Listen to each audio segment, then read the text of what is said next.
एक साल पहले हमें एक भयानक झटका लगा था। पिछले 12 महीनों में हमने वास्तविकता को पूरी तरह से बदल दिया है।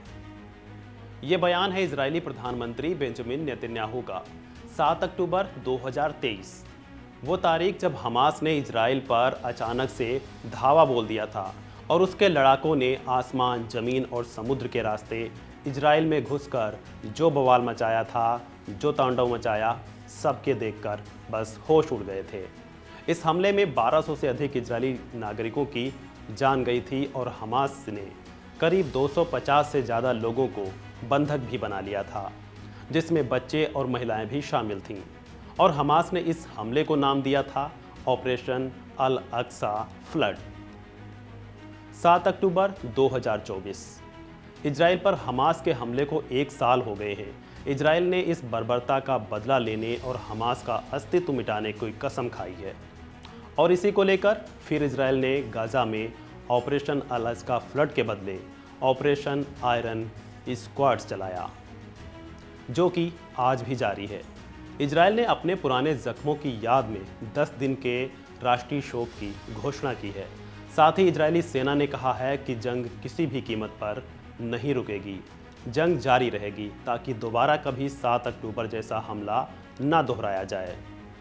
आईडीएफ यानी इजरायली डिफेंस फोर्सेस के चीफ लेफ्टिनेंट जनरल हेर्जी हलेवी ने कहा है, 7 अक्टूबर को एक साल बीत चुका है जिस दिन हम इजराइल के नागरिकों की रक्षा के हमारे मिशन में फेल हुए थे।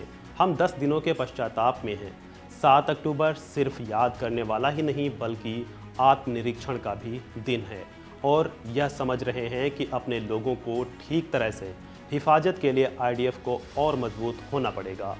हम दुश्मनों की क्षमताओं को तबाह कर रहे हैं और हम यह सुनिश्चित करेंगे कि ये क्षमताएं दोबारा तैयार ना होने पाएं ताकि 7 अक्टूबर को फिर ना दोहराया जा सके। इजराइल ने बीते एक साल में हमास से लेकर हिजबुल्लाह तक के कई कमांडरों और चीफ का खात्मा किया है, चाहे वो ईरान की राजधानी तेहरान में इस्माइल हानिया की मौत रही हो या फिर हिजबुल्लाह चीफ हसन नसरल्लाह की बेरूत अटैक में मारे जाना। एक साल पहले इजराइल पर किए गए अपने हमले को हमास ने ग्लोरीफाई किया है। कतर स्थित हमास के सदस्य खलील अल हया ने एक वीडियो संदेश जारी करके 7 अक्टूबर 2023 के हमास हमले को महान कार्य बताया। अल हया ने 7 अक्टूबर के हमले की बरसी पर जारी अपने संदेश में कहा है, पूरा फिलिस्तीन, विशेष रूप से गाजा और हमारे फिलिस्तीनी नागरिक दुश्मन के खिलाफ अपने प्रतिरोध के साथ एक नया इतिहास लिख रहे हैं। बहरहाल हमले की बरसी आने तक इजराइल कई मोर्चों पर युद्ध लड़ रहा है। उसका फोकस अब गाजा से निकलकर लेबनान में शिफ्ट हो गया है।